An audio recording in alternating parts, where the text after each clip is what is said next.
After modeling a worker drone in Blender, I decided, hey, despite the pain and suffering from making that model, it was pretty fun, and I went straight back into Blender. This time though, I was going to model a character that I thought of one day when I was bored. My character is named Maxwell, and he's a worker drone who survived Earth being obliterated by sin. He wears a brown jacket and a tool belt. He's got copper hair and a burn mark on his side from a laser accident. I've also made a video about how I modeled a worker drone, and I'll leave a link in the description for you guys to check out if you're interested. I first started by finding reference images for the jacket and tool belt that I wanted to model. Then, I made a copy of my worker drone base and started modeling the jacket. Besides this crappy suit, I've never modeled clothes before, and I had no idea how I would even start. I first tried by just creating a cylinder, but that idea didn't work out, and I was thrown into the trash. I looked for tutorials and I found a video where the person uses this thing in edit mode called the poly build tool. I added a plane with the mirror and solidify modifiers near the chest and began building the jacket. I had never used this tool before, and at first I had no clue what I was doing, but after using it for a while I was getting the hang of it. I wasn't really sure how to build the jacket, so I was just making random shapes, which would later come back to bite me in the rear at the end. This is why you make backups. I finished building the jacket around the body, and I started making a collar and sleeves. The collar was made by just extruding and bending faces. I wanted the sleeves to be rolled up, and I tried creating that by folding it backward using one of the cloth physics brushes in sculpt mode. It was difficult to control, and I kept waving around like it was in the middle of a hurricane. I eventually got it somewhat under control, and I pulled it back a bit to make it look like it's been rolled up. There were several areas clipping into the arm though, so I had to adjust it. I kept trying and trying, but it just looks terrible. I decided to start over with a different approach.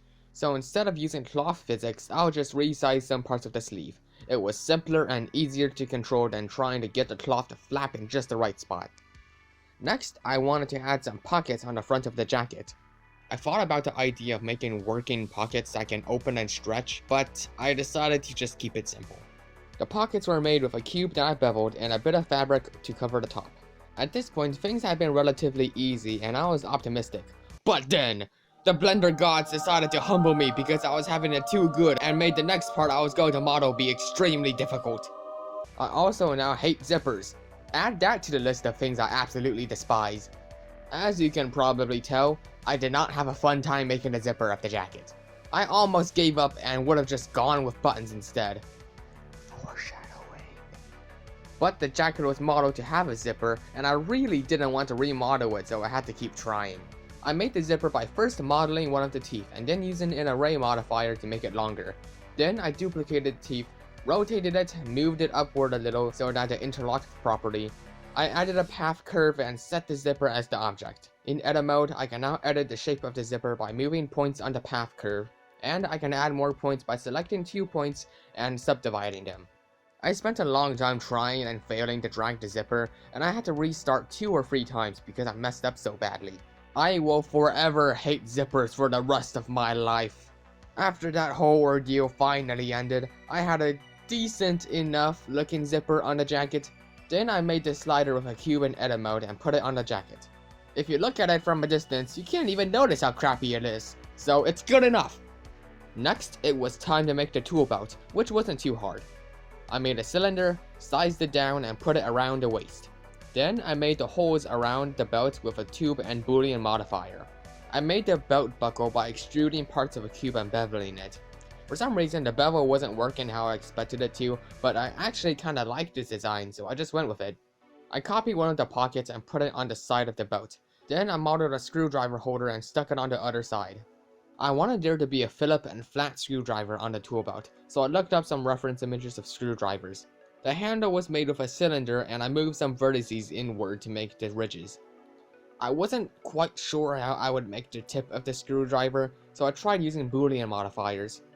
I remember hearing about this Blender add-on called the Bool tool, which is apparently a faster way of cutting stuff into objects.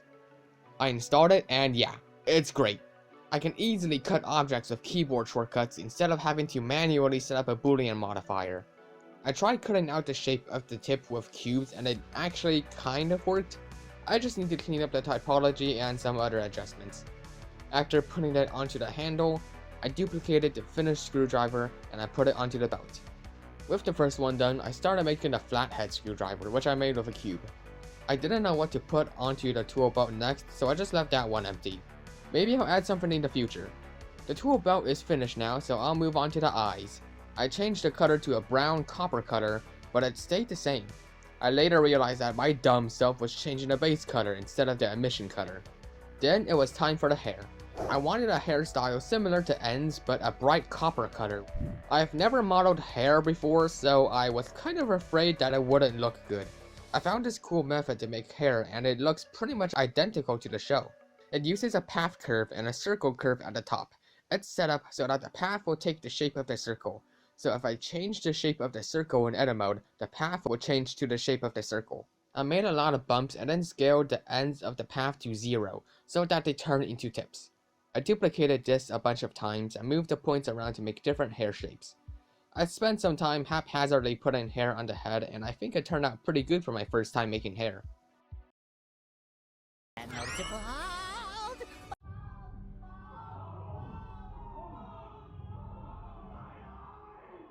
I didn't give him any pants because worker drones don't really wear pants, except Brayden for some reason, rest in peace.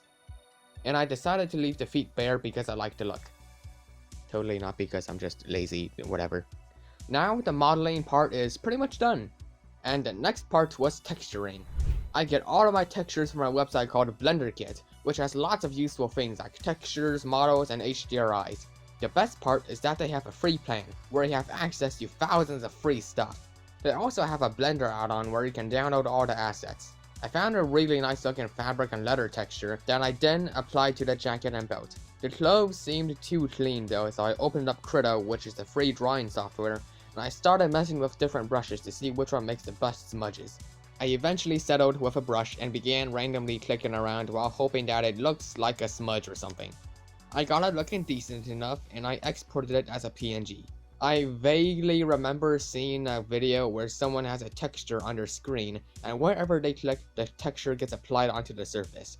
It looked like witchcraft to me, but I never looked further into it. But now I really needed to figure out how to do this. I tried searching things like how to paint textures directly on model, and I found what I was looking for. In the texture paint tab, you can set the mapping in the brush settings to stencil, and with it you can paint whatever image you want onto models. I painted some dark spots around the clothes and the tool belt.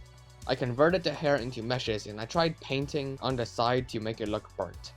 It took a couple of tries because it wouldn't let me paint on it for some reason, but then it just started working. It might have been because I changed the hair material to an image texture, but I'm not sure. With the hair and clothes done, all I had to do was color parts of the hard hat copper and I'll be done with the materials. In edit mode, I selected faces on the hard hat and I assigned them to copper material. All of the modeling and textures are done, so all that's left is rigging. My worst enemy. We meet again. As I've mentioned in my previous video where I modeled a worker drone, I despise rigging. It's not fun. Nothing ever works on the first try, and weight painting is confusing. I also never rigged clothes before, so I have no idea how this will turn out. Thankfully, I don't have to make the rig because I used a copy of my worker drone base, so there's already a rig. I just have to figure out how to get the clothes to deform properly. I first tried just parenting the jacket to the bones with automatic weights and praying that Blender will just magically make it work perfectly on the first try, but of course, nothing works on the first try and it ends up looking awful.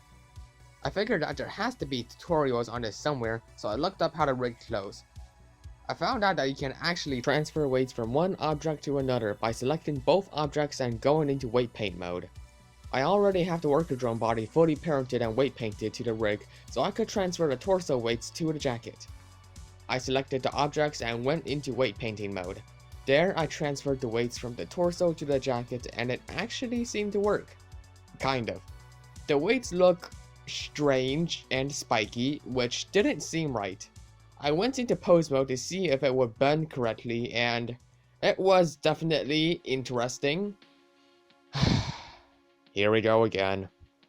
I thought that the issue was the strange looking weight painting, so I tried fixing it, but no matter what I did, it kept looking spiky. Then I got the idea to check the typology. So I went into edit mode and oh good lord! Yeah, remember at the part of the video when I said I was modeling the jacket? Yeah, it came back to bite me in the rear. It was my abysmal typology that defies all laws of physics. If there were an award for creating the most god-awful mesh, I'd be standing on the podium, proudly holding a trophy shaped like if TNT exploded in a cube of vertices and sent them flying in every direction. I tried my best to fix it, but there was no saving this monstrosity, and I had to start over.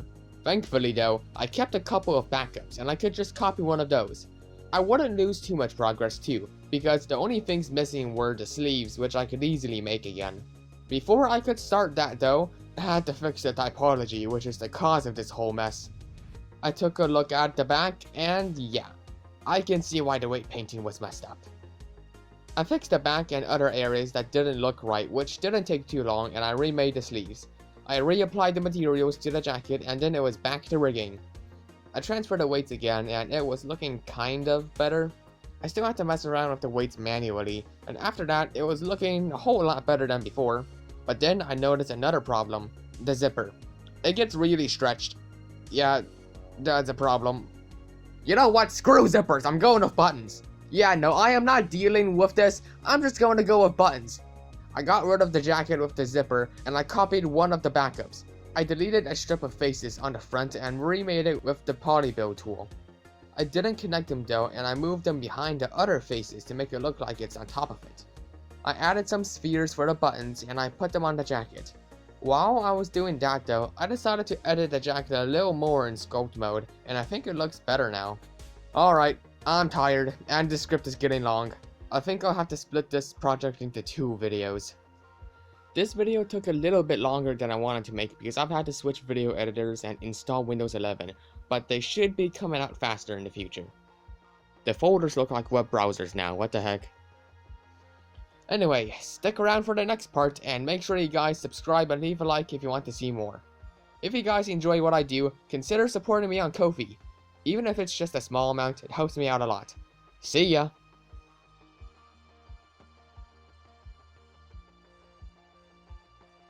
I'd be standing on the podium, proudly holding a trophy shaped like if TNT exploded in a cube of vertices and sent me flying in every But there was no saving this monstrosity, and I heart Freddy Fazbear. Oh no, I'm out of power. Ah!